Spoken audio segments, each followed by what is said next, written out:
जब मेरी शादी हुई तो मेरे पापा मुझे मेरी पत्नी के पास जाने ही नहीं देते थे। कहते थे कि वह बच्ची है, छोटी है, उसके साथ ऐसा कुछ ना करो, अभी पति पत्नी का रिश्ता मत बनाओ। और मैं अपने आप को रोक नहीं पाया क्योंकि मेरी पत्नी बहुत ही खूबसूरत थी।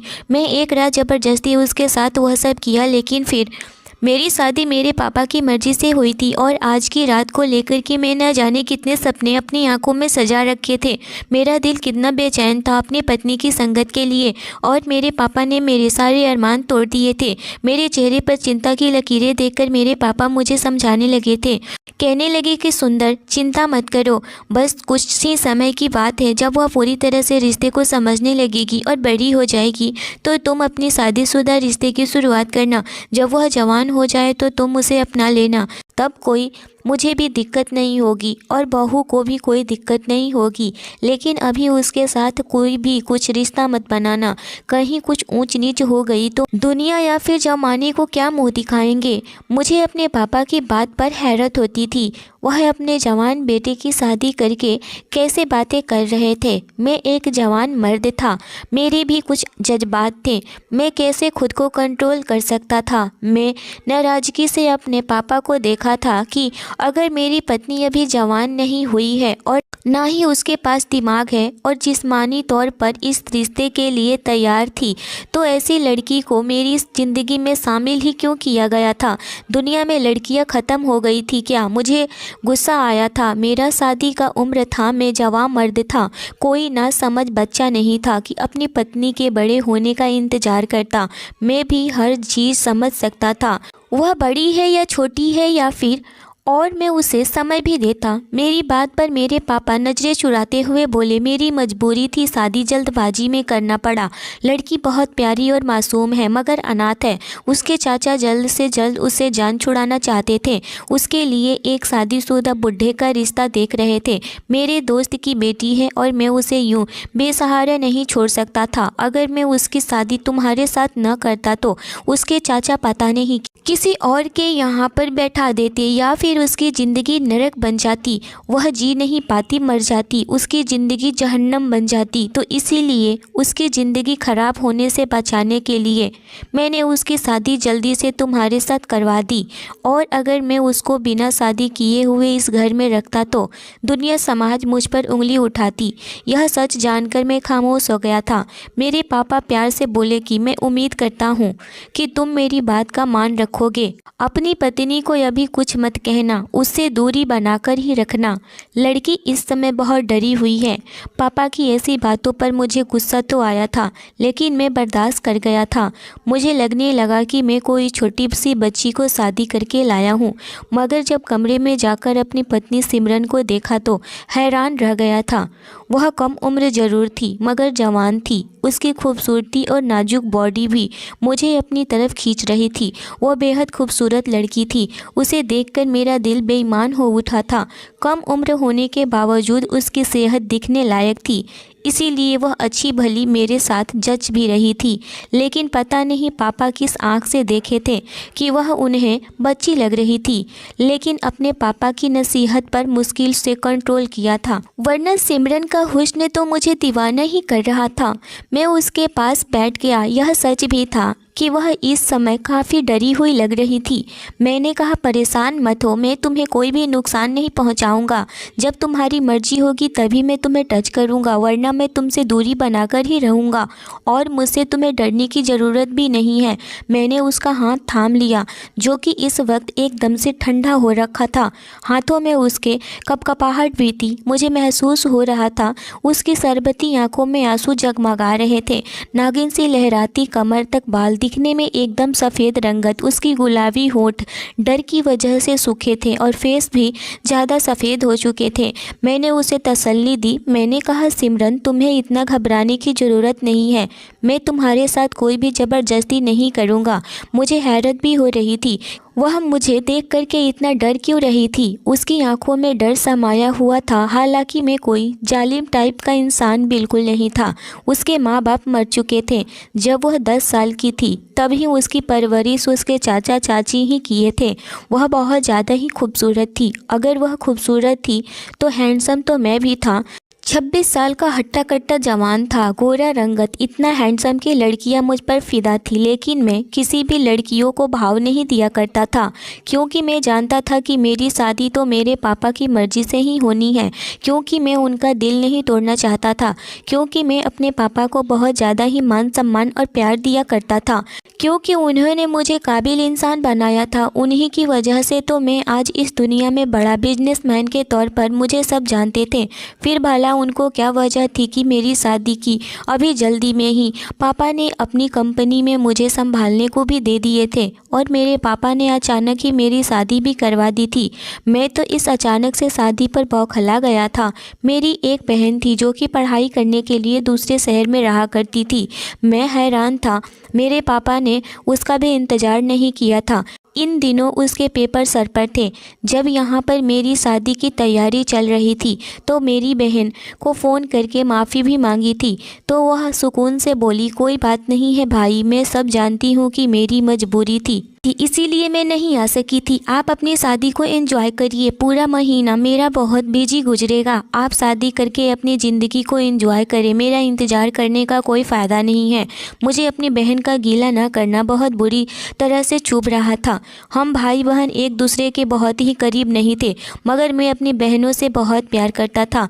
अपनी शादी के मौके पर अपनी बहन की गैर मौजूदगी को बहुत ज़्यादा ही मिस किया था, मगर मेरी बहन को तो कोई फ़र्क ही नहीं पड़ा था। शादी आराम से हो गई थी, मुझे भी कोई समस्या नहीं हुआ था, मगर अब मेरे पापा का व्यवहार और मेरी पत्नी का मुझसे छुपना, मेरे पापा की हर वक्त नसीहतें देना, अपनी पत्नी को हाथ मत लगाना, मुझे समझ नहीं आता।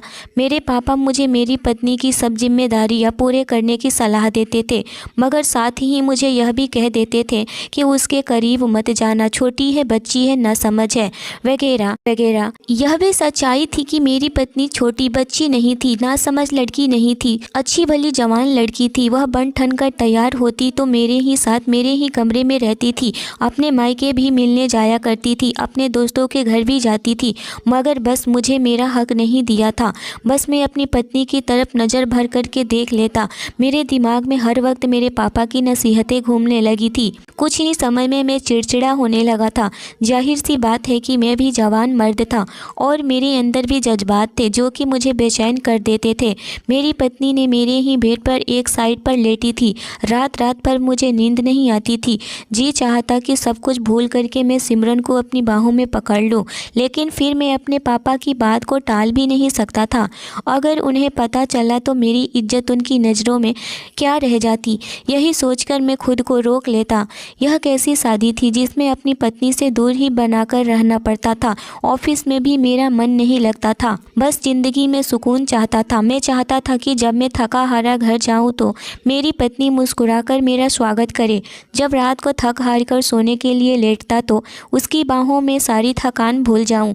मेरा भी जी चाहता था जब वह तैयार हो तो मैं उसकी तारीफ़ करूं, उसके लिए गजरे चूड़ियाँ लेकर आऊं, मगर यहाँ हमारे बीच ऐसा कोई रिलेशन नहीं था। अगर मैं भूल कर भी अपनी पत्नी के लिए कोई तोहफा लेकर भी आता या कभी उसकी तारीफ़ कर देता तो वह ऐसे घबरा जाती जैसे मैंने कोई जुर्म कर दिया है। उसकी खूबसूरत चेहरा पर डर फैल जाता था, और दूसरी तरफ से मेरे पापा भी मुझ पर बहुत ज़्यादा ही भड़क जाते थे और वह फ़ौरन से मेरे पास से भाग भी जाया करती थी। मुझे यह सब कुछ बहुत बुरा लगा था। थक हार करके मैं सिमरन को उसके हाल पर छोड़ दिया था, मगर मैं उसे चाह कर भी नज़रअंदाज नहीं कर पा रहा था। हम एक ही कमरे में रह रहे थे, एक ही बेड पर सोते थे। मेरे लिए यह सब कुछ मुश्किल था। सिमरन ऐसी लड़की थी जिसे देखकर अच्छे अच्छे लड़कों की नीयत डगमगा जाती। मैं तो फिर भी उसका पति था। वह खूबसूरत नाजुक सी लड़की थी। जब वह तैयार होकर खड़ी होती थी तो मेरी नज़रें उससे हटती ही नहीं थी। मेरी नज़रों को मेरे पापा भी भाप लिए थे और मुझे अकेले में कहते थे कि सुंदर, यह क्या हरकत है, मैं देख रहा हूँ कि तुम सिमरन की तरफ कुछ ज़्यादा ही बेवाक नज़रों से घूरे जा रहे हो। लगता है कि तुम मेरी नसीहतें भूल गए हो। मेरे पापा की बात सुनकर मैं शर्मिंदा हो जाता था। मेरे पापा ने मेरी जान बसती थी। मैं लौटकर कुछ कह नहीं पाता था कि अगर आपको मुझे सिमरन को अलग ही रखना था तो मेरी शादी क्यों करवाई, और जब अलग ही रखना था तो उसे अलग कमरे में सुलाया करिए, मेरे कमरे में मत भेजा करें।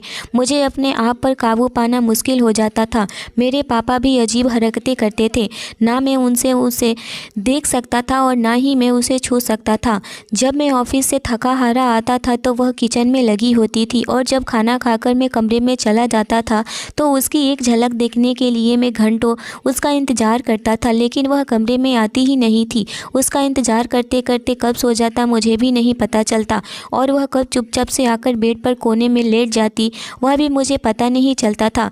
जिंदगी यूं ही बोरिंग सी गुजर रही थी। एक बार मुझे खुद पर कंट्रोल नहीं रहा, सोते हुए मेरा हाथ उसके सीने पर जाकर लगा। मेरे जज्बात को आग सी लग गई थी, मेरे दिल की धड़कनों में शोर मचाया था। खुद पर कंट्रोल पाना मुश्किल था। अचानक ही मैंने उसे खींचकर अपने सीने से लगा लिया था और उसके होठों को अपने होठों से लगा लिया था और उसे बेइंतहा किस करने लगा था। मेरी इस हरकत पर वह हड़बड़ाकर उठ बैठी थी। जो कुछ भी हुआ था वह अचानक ही हुआ था, और मेरी इसी हरकत पर वह चीखने चिल्लाने लगी थी। जोर जोर की आवाज़ सुनकर के मेरे पापा भी कमरे में आ गए थे, और मेरी इस हरकत पर वह मुझे हजार बातें सुनाने लगे थे। कहने लगे थे, तुम्हें शर्म नहीं आती? मैंने तुम्हें कितनी बार समझाया है कि वह अभी छोटी बच्ची है, उसे थोड़ा समय दो, लेकिन तुम्हें तुम्हारी जवानी संभली ही नहीं जाती। इस बार मुझे भी गुस्सा आ गया। मैंने कहा, पापा, जब आपको मुझे और सिमरन को मिलने ही नहीं देना था तो आपने मेरी शादी ही क्यों करवाई? अपने पत्नी के करीब होना एक नेचुरली सी बात है, और हमें इच्छा होती है कि मैं भी एक मर्द हूँ। मेरे अंदर भी एक जज्बात है, मैं खुद को कब तक कंट्रोल करूं? जज्बात मेरे अंदर भी जागती है। मैंने कोई गलत काम नहीं किया है। मेरे पापा यह बात नहीं जानते थे कि पति पत्नी के बीच इस तरह की दखल अंदाजी करना गलत बात होती है। यह बातें मुझे गुस्सा दिलाने लगी थी, लेकिन मैं चाह कर भी अपने पापा को जवाब नहीं दे पाता था। लेकिन आज मेरा सब्र जवाब दे गया था। मैं गुस्से से ऊपर छत पर चला गया था। उस रात मेरे पापा मेरे कमरे में मुझे सिमरन के साथ नहीं सोने दिए। सिमरन सक रही थी और वह खुद ही रोए जा रही थी, और वह चुपचाप करवट बदले सोने की कोशिश करने लगी थी। मैं ऊपर छत पर चला गया था। मैं अपने पापा की वजह से अपना हक अपनी पत्नी से नहीं ले पा रहा था, और ना ही सिमरन को उसके हक पर प्यार दे पा रहा था। देने की कोशिश भी करता तो वह चीखने चिल्लाने लगती थी। पता नहीं सिमरन के साथ क्या प्रॉब्लम थी। आज तक उसने मुझे बात भी नहीं बताई थी कि मैं उसके अंदर के डर को निकाल पाता। समय यूं ही गुजरता गया, और दिन पर दिन मेरी पत्नी सिमरन और भी ज़्यादा खूबसूरत होती जा रही थी। हालांकि मेरी छोटी बहन के साथ में सिमरन की बहुत अच्छा खासा दोस्ती हो चुका था। हंसने मुस्कुराने, एक रंग के सेम कपड़े पहने, यहाँ से वहाँ घूमती फिरती रहती थी, और मेरा दिल उसे देख देख कर बेकरार होने लगा था। लेकिन उसे मेरा बिल्कुल भी ख्याल और ना ही एहसास था। उसका डर तो मुझसे कम हो चुका था, बल्कि वह मुझसे लापरवाही ढंग से ट्रीट करने लगी थी। उसे भी अब इस बात का अंदाज़ा हो चुका था कि मेरे पापा हम दोनों को रिश्ता बनाने से रोक रहे हैं, मुझे उसके करीब नहीं जाने देते हैं। मुझे अपने पापा के यह हाल पर विश्वास नहीं आता था। एक बार जब सिमरन मुझे सोता हुआ जानकर कमरे में आई और सोने के लिए बेड पर लेट गई, इस समय मैं लाइट जला दिया था। मुझे जागते देख करके वह एकदम से हड़बड़ाकर उठ बैठी थी। मैंने कहा कि सिमरन, मुझे तुमसे कुछ बात करनी है, लेकिन वह कहने लगी, मुझे आपसे कोई बात नहीं करनी है, प्लीज़ आप सो जाइए, मुझे भी सोने दीजिए। मैंने कहा, सिमरन, लेकिन मुझे नींद नहीं आ रही है। हमारी शादी को 1 साल होने को हुए हैं, और मैं तुमसे 2 मिनट ढंग से बात भी नहीं करता हूँ। ठीक है, अभी हम शादीशुदा रिश्ते की शुरुआत नहीं करेंगे, लेकिन कम से कम तुम मुझसे बात तो कर सकती हो ना, मुझसे दोस्ती तो कर सकती हो ना। मेरी बात पर उसने मेरी तरफ ध्यान से देखा था। उसकी आंखों में अब डर नहीं था, लेकिन हैरानगी जरूर थी। मैं थोड़ा सा उसके करीब हुआ तो वह मुझसे पीछे की ओर दूर बैठ गई थी। मैंने कहा, सिमरन, आखिर तुम मुझसे इतना डरती क्यों हो? मेरे इस बात पर वह कुछ नहीं बोली थी। कहने लगी कि प्लीज़ मुझसे दूर रहिए, मेरे करीब मत आइए। मैंने कहा, आखिर वजह क्या है इसकी? मैं तुम्हारे करीब क्यों नहीं आ सकता हूँ? क्या तुम्हारा दिल नहीं मचलता मेरे लिए? जहाँ तक मैं जानता हूँ कि जितने ही लड़के अपनी बीवी की संगत के लिए बेकरार होते हैं, उतने ही लड़कियों को भी इस बात की इच्छा होती है कि वह अपने पति की बाहों से लिपट कर सोए। क्या तुम्हारी ऐसी इच्छा नहीं होती है? मेरी ऐसी बातें सुनकर वह शर्म से लाल हो गई थी। उसके गाल गुलाबी होने लगे थे और जल्दी ही वह अपनी नज़रें चुरा ली थी। मौका सही जान करके मैंने उसके हाथ थाम लिए थे और अपने हाथ में पकड़ लिया था। मैंने कहा, सिमरन, मुझ पर विश्वास करो, मैं कोई जालिम टाइप का मर्द नहीं हूँ। मैं एक बिजनेसमैन हूँ और मैं जानता हूँ कि किसके साथ क्या बात करनी है। तुम इस तरह से मेरे साथ क्यों बिहेव कर रही हो? मुझे बिल्कुल भी अच्छा नहीं लग रहा है। मैं तुम्हें कोई भी चोट नहीं पहुँचाऊँगा। यह कहते हुए मैं धीरे धीरे उसके करीब होने लगा था। वह भी मेरा साथ पाकर पिघलने लगी थी। मेरी बातें सुनकर के उसे भी सही लगने लगा था, लेकिन इससे पहले मैं सिमरन के साथ आगे बढ़ता कुछ करता, मेरे दरवाजे पर जोर से खटखटाहट की आवाज़ आई। मुझे पता था कि मेरे रंग में भंग डालने वाला कोई और नहीं बल्कि मेरे पापा ही होंगे। मैं दरवाज़ा खोला तो मेरे पापा ही दरवाजे पर खड़े थे।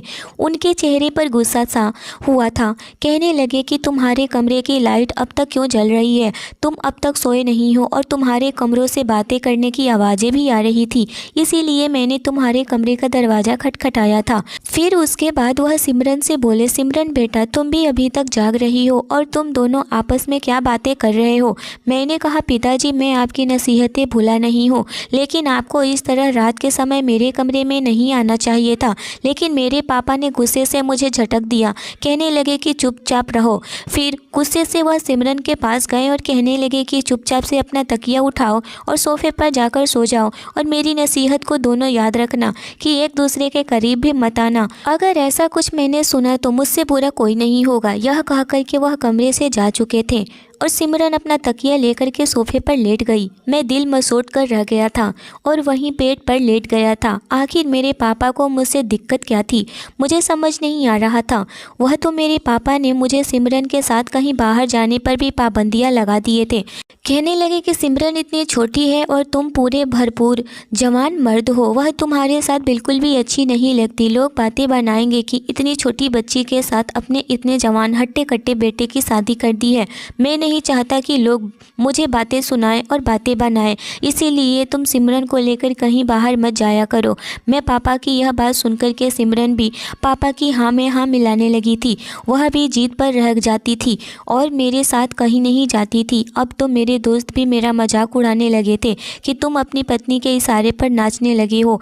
इतनी भी हिम्मत नहीं है कि उसे अपने साथ कहीं बाहर घुमाने फिराने ले जाओ। मैं एक दिन गुस्से में आकर सिमरन से कहा, आज तैयार रहना, मैं तुम्हें अपने दोस्तों के घर लेकर जाऊंगा। मेरा दोस्त काफ़ी दिनों से हमें अपने पार्टी पर बुला रहा है। आज कोई बहाना नहीं सुनूंगा और मैं तुम्हें खुद आऊँगा और लेकर चलूँगा। इतना कह कर के मैं नहाने के लिए चला गया, मगर वहाँ लौट कर आया तो वह कमरे से गायब थी। मैं गुस्से से बाहर निकला तो सिमरन दूसरे कमरे में मेरे पापा के कमरे में जा कर के परेशानी से बैठी थी। मेरे पापा गुस्से में न जाने क्या क्या बोल रहे थे, मगर मैं सामने गया तो मेरे पापा ने मुझे बुलाया और गुस्से से घूरते हुए बोले कि मैं तुम्हें कितनी बार समझाया है कि सिमरन पर इस तरह से ज़बरदस्ती करने की कोशिश मत किया करो। वह अभी बच्ची है, मासूम है, यूं अकेली अनजान लोगों के घर जाकर के परेशान हो जाएगी। मुझे अब सिमरन पर गुस्सा आने लगा था। उसे क्या ज़रूरत थी हर बात पापा को बताने की। मैंने कहा, सिमरन, तुम्हें भी चैन नहीं है, तुम्हें क्या ज़रूरत थी पिताजी को यह सब बातें बताने की? चुपचाप मेरे साथ चलो, पापा को पता भी नहीं चलता। मेरी बात सुनकर के पिताजी ने मुझे गुस्से से घूरा था, जबकि सिमरन घबरा गई थी। लेकिन इस बार मैंने पिताजी की गुस्से की परवाह किए बगैर कहा, पिताजी, सिमरन मेरी पत्नी है और मैं उसे अकेले नहीं छोड़ूंगा। उसे मुझे कोई परेशानी नहीं होगी और ना ही मेरे साथ जाकर उसे किसी और को परेशानी का शिकार होना पड़ेगा। मैं अपने जिगरी दोस्त के यहाँ लेकर जा रहा हूँ, जिसे आप भी बहुत अच्छे से जानते हैं। उसका नाम वीरेंद्र है। आप टेंशन मत लीजिए, मैं सिमरन को कुछ होने नहीं दूंगा। इतना सुनकर के पापा बहुत ज़्यादा ही गुस्सा में हो गए थे और कहने लगे कि तुम मुझसे अब जवाब सवाल भी करने लगे हो। मेरी बात सुनते क्यों नहीं हो? तुम्हें सिमरन को लेकर कहीं नहीं जाना करना है। वह अभी बच्ची है, उसे अच्छा नहीं लगेगा, उसे बुरा लग जाएगा तो तुम क्या करोगे? उसे परेशानी होगी या फिर उसकी वजह से किसी और को भी परेशानी हो सकती है। तुम दूसरे के घर में नहीं लेकर जा सकते हो। इतना सुनना था कि मुझे गुस्सा आ गया था और गुस्से से सर पटक लिया था। मैं अपने कमरे में चला गया और सो गया। अगली सुबह जब मैं अपने ऑफिस गया, ऑफिस में भी मेरा मन नहीं लग रहा था क्योंकि मेरे घर पर मेरे पापा बहुत ज़्यादा ही मेरे साथ अजीब रोक टोक करने लगे थे। मेरी पत्नी सिमरन भी ऐसे ही थी। पता नहीं उसको कौन सी परेशानी थी और वह मुझको भी बता नहीं पाती थी। मैं सोचने लगा आखिर परेशान रहती है तो बताती क्यों नहीं है? मुझसे खुल कर के बातें भी तो कर सकती है। वह क्यों परेशान है? मैं उसे जब भी टच करता तो मुझसे दूर क्यों भागने लगी थी?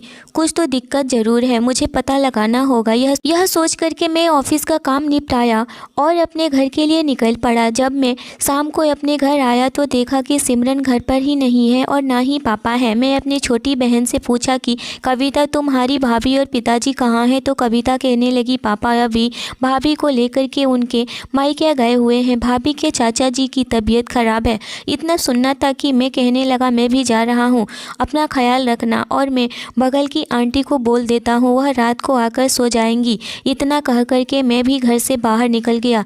जब मैं सिमरन के चाचा के घर जाता तो वहाँ पर तो ना ही पापा थे और ना ही सिमरन। मैं पूछा, चाचा जी सिमरन कहाँ है? सिमरन के चाचा कहने लगे, यहाँ पर ना ही आपके पापा आए हैं और ना ही सिमरन आई है।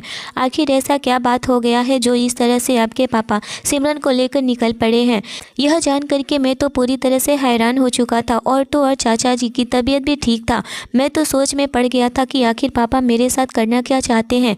मैं सिमरन के चाचा के यहाँ से पता लगाकर रास्ते में आ रहा था और रास्ते में ही अपने पापा के दोस्तों के यहाँ भी फ़ोन करके सबसे पूछ लिया था। मेरे पापा कहीं पर भी नहीं थे। मैं सीधे घर आ गया था और घर आकर देखा कि मेरी बहन खाना बना रही थी और मेरी बहन कविता से पूछने लगा, कविता क्या पापा और तुम्हारी भाभी अभी तक नहीं आए हैं? कविता कहने लगी, नहीं भाई, अभी कोई नहीं आया है, लेकिन पापा को फ़ोन आया था, उन्होंने कह रहे थे कि वह आ रहे हैं और भाभी अपने चाचा के यहाँ ही रहेंगी। तभी मैं कहने लगा, कविता, मैं जब सिमरन के चाचा के यहाँ गया था तो वहाँ पर ना ही सिमरन थी और ना ही पापा, और सिमरन के चाचा भी कह रहे थे कि वहाँ पर सिमरन नहीं आई थी और ना ही पापा गए हुए थे। फिर वह दोनों कहाँ चले गए हैं? अभी पापा फ़ोन करके कह रहे हैं कि वह आ रहे हैं और सिमरन अपने चाचा के यहाँ पर है। यह तो बात मुझे समझ में नहीं आ रही है कि आखिर कौन सी खिचड़ी पका रहे हैं पापा। इतना सुनकर कविता कहने लगी कि मुझे भी थोड़ा बहुत शक हो रहा है कि कुछ तो गड़बड़ है। इतना बात कह ही रहे थे कि दरवाज़ा बजने की आवाज़ आई। जब दरवाज़ा खोला तो देखा कि उसके पापा हैं। अपने पापा को देखा तो कहने लगा कि सिमरन कहाँ है? पापा कहने लगे कि सुंदर बेटा, मैंने उसके चाचा के यहाँ ही उसे छोड़ दिया है क्योंकि उसका मन भी 2 दिन से नहीं लग रहा था।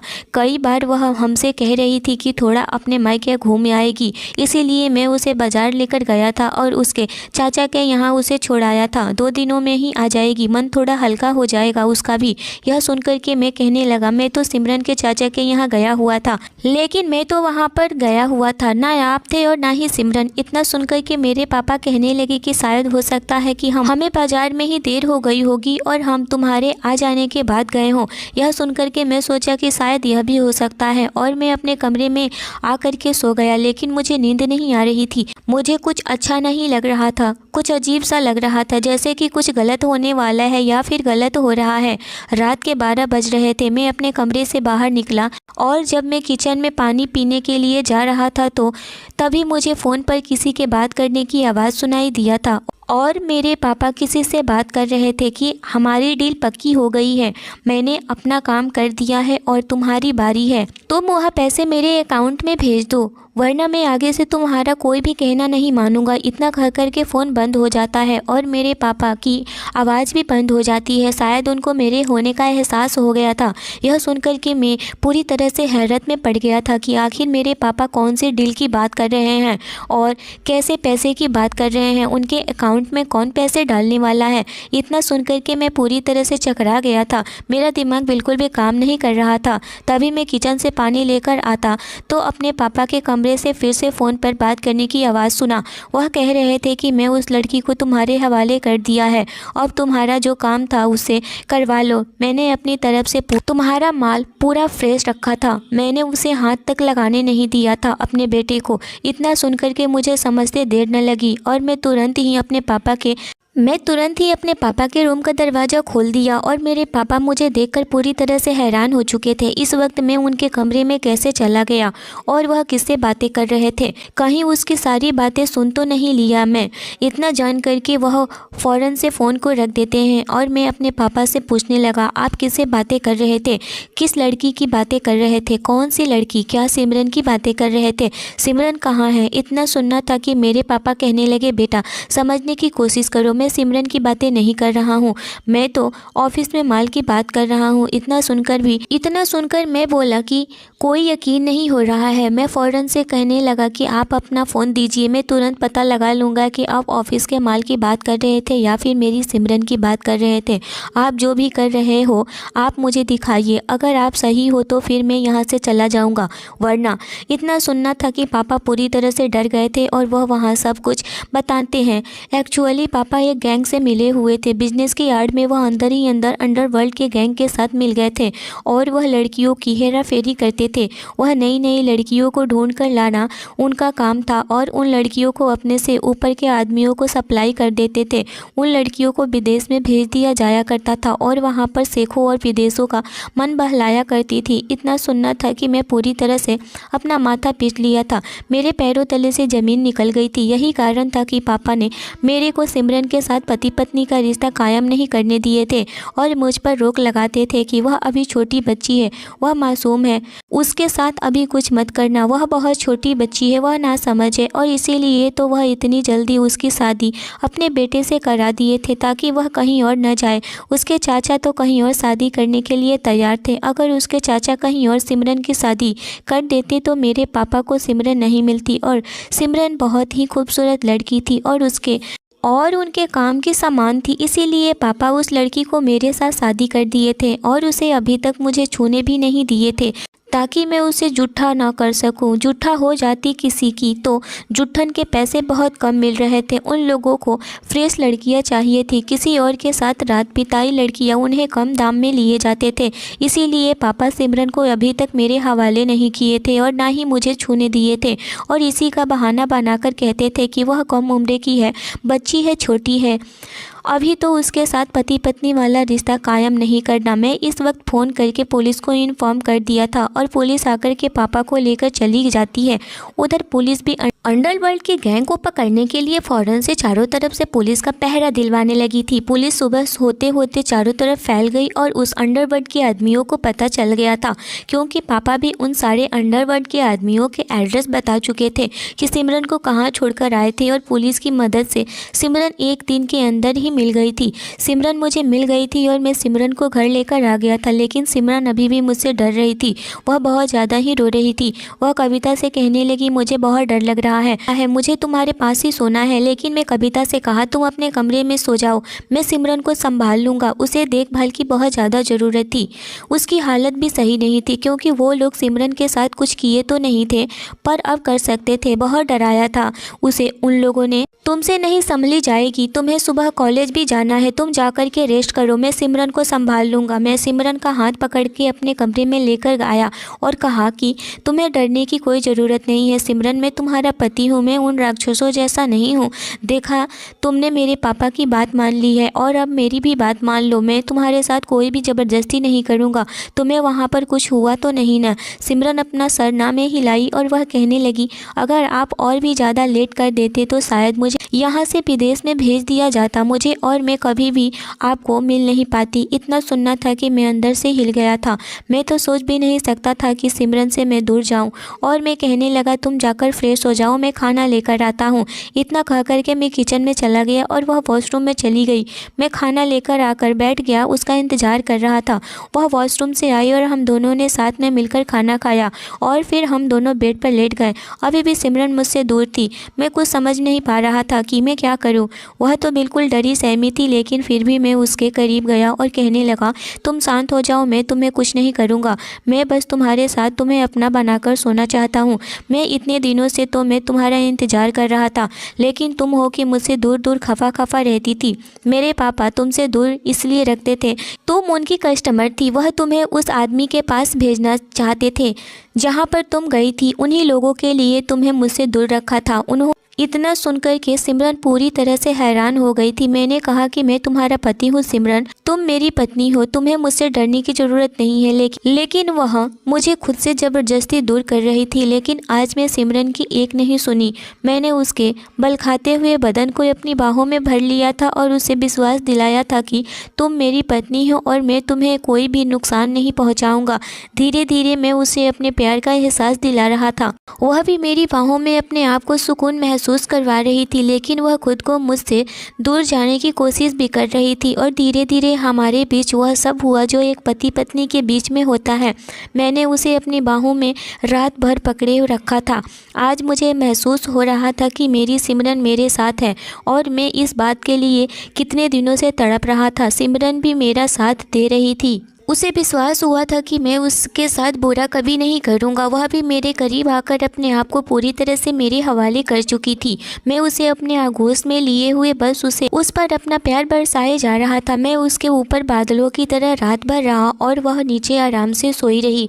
मैंने उसे बहुत प्यार किया और उसे रात मुझे सुकून की नींद आई। सुबह होते ही सिमरन बहुत ज़्यादा खुश लग रही थी, क्योंकि अब तक वह भी मेरे प्यार से वंचित थी और वह मेरे प्यार पाकर के वह भी खुश हो गई थी और वह जान गई थी कि पति का प्यार क्या होता है। और वह कहने लगी, आप बहुत अच्छे हैं सुंदर जी, मैं तो बस आपके पापा के कहने अनुसार ही चल रही थी। उन्होंने ही आपसे दूर रहने के लिए मुझे कहा था। मैं कोई बच्ची नहीं हूँ, मैं भी समझदार हो चुकी हूँ। क्या गलत है क्या सही है मुझे भी सब समझ में आ रहा था, लेकिन आपके पापा जी ही मना किए हुए थे कि मैं आपके करीब न जाऊँ। लेकिन आज आपने वह भी ख़त्म कर दिया। आज सच में हम दोनों पति पत्नी हुए। तो दोस्तों, आज की कहानी कैसी लगी मुझे कमेंट करके ज़रूर बताइए। चैनल पर नए हो तो चैनल को ज़रूर सब्सक्राइब करिए। कहानी अच्छी लगी हो तो वीडियो को लाइक और शेयर ज़रूर करिए। Thanks for watching.